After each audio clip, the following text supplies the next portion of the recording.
So I read an interesting tweet from Benjamin Watson, who Mm, played tight end for the New England Patriots that's right. some years Patriots ago, and legend. yeah, he's very active in the pro-life movement. And he was responding to a tweet from Riley Gaines, and Riley Gaines said, "I feel heartbroken for the Olympic athletes, many of which are friends, who trained their entire lives to compete on that stage, but will now have significantly fewer eyes watching and admiring because of the satanic, blasphemous display put on by the Olympic organizers."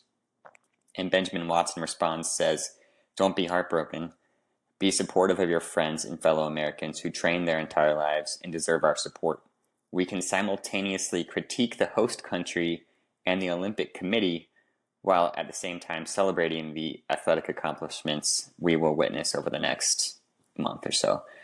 Mm, I tend to agree with Benjamin Watson here. I think we can criticize what happened in the yeah, opening ceremony and at the same time still support the individual athletes, because the individual athletes have nothing to do with that. Like, that's that's right. something that's completely out of their control. So I'm not going to not support uh, an athlete because of something that Hmm. Paris Olympic Committee decided to do.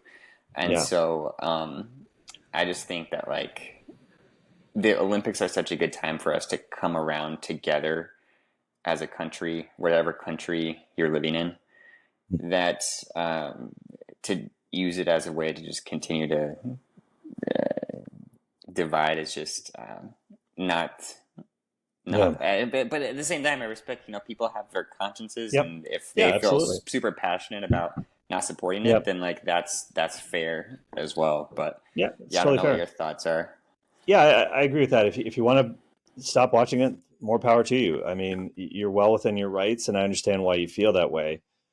I don't think that people. I agree with Ben Watson. I don't think people need to feel that way. And there are many athletes who are outraged by this as well. There are thousands of Catholic athletes that, and also probably people of no faith that are offended by this.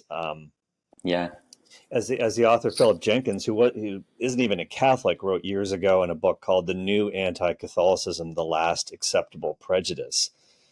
Um, Open season on Catholics continues, and it's totally unfair. I think people of goodwill can see that, but as you said, yeah, it's a point of unity in a United States that's incredibly divided along political fault lines and other fault lines as well, especially in an election year. This is a great chance to have this unity, to create a sense of